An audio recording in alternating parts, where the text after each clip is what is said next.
Think of the way we talk to animals or little kids, and think of how if you treat something good, it'll happen, it'll come to you, especially if it can understand you.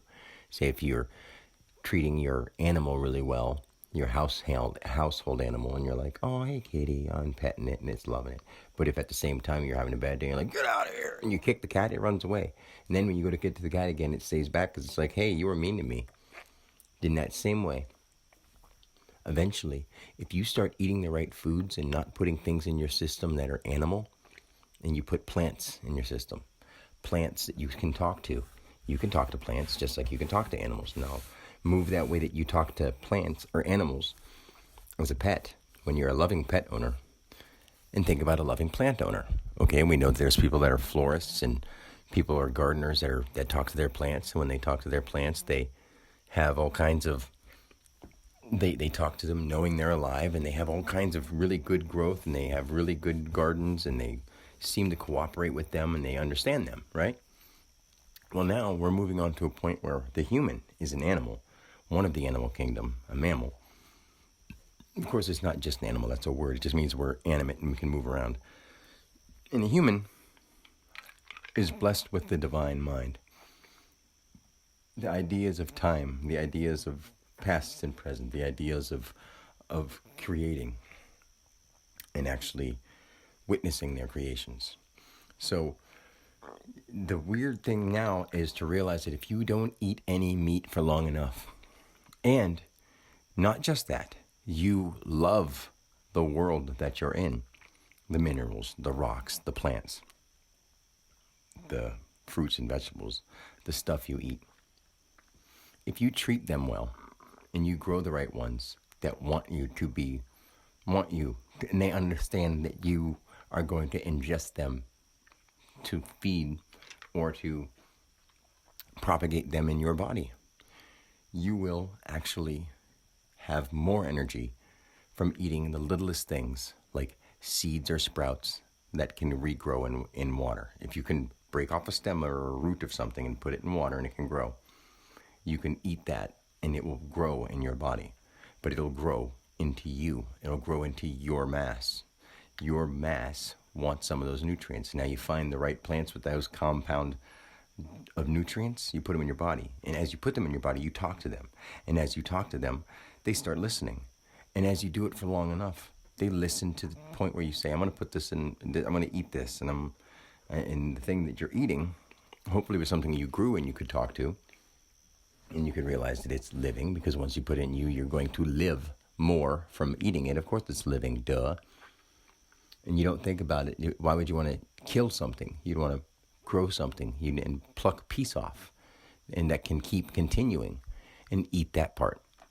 You want to eat mostly things that are going to continue to grow, things that are seedy, nutty, and water. You can't water a seed with pop. You can't water a seed with sugary juice. You could maybe with regular juice if it was that kind of seed, but people have to really, really get rid of their tendency to want all kinds of yummy flavors, and I know that's hard. I still have addiction to flavor, but I only do like little candies and waters and stuff like that because I don't want to do anything that has a lot of calories, because as soon as I eat something, I feel my body talk back to me about it. It's like right now, I can hear my stomach just nothing, just because I had a little cookie a little bit a while ago. And it's like, it didn't do that when I was, before all this stuff, before I started actually paying attention to what I eat and how I eat. Literally, my body is happier with just water and breathing routines and sunlight. And if I don't get sunlight, I'm not down or anything like that, because there's still sunlight without the sun physically being out. But just being out in sun, being in light, and then being in dark, and having my body be equal. Like, my body feels best when it does that. And it doesn't need anything to eat. I don't need to sleep. I don't need to eat. I do sometimes because I get, like, not really bored, but I don't want to keep working on the same thing right now, and I want to break my mind from it. So I meditate until I nod off, or don't pay attention for about 20 minutes, it seems like. It'll be like maybe an hour or two. But I'm never laying down. I just sit up, meditate. And most of the time I'm right there paying attention to what I'm doing in the astral field. And I know how weird that sounds, but that's just my normal everyday life now. So Imagine talking to your food like you talk to animals and knowing that it's living too, and eventually doing that same thing and working it all the way till you start talking to your body like you talk to the plants, and just like you talk to your pet animal that you love. Now, once you love your body and you talk to it that way and you put the things into it that you love, that you talk to, you become controller of your body. You become the god of your own temple, and it will do things for you. It will reveal all the things you need to know because it is one with the earth, and you are one with the earth now. And the earth has all the memories that the earth's ever had, and then some, because it talks to the other planets in ways the other planets talk.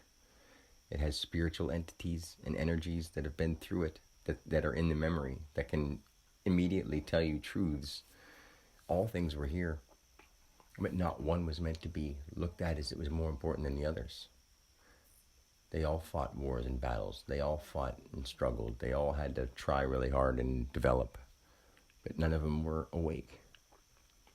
Some of them walked around claiming to be awake with teaching other people about their concept of awakening. We were getting closer then. Now we're there. And now all those things were just pages in our book, and they're nothing to be caught up on. No matter how deep you were into it, no matter how much you like it, nothing to be caught up on, because it's not you anyway. You can't act like a story you read. In fact, the problem is most people are, but the story they read is usually the news, and that's how they act. They read the rules, they go to school, and they act that way the rest of their lives. So, anyway, that's all for now.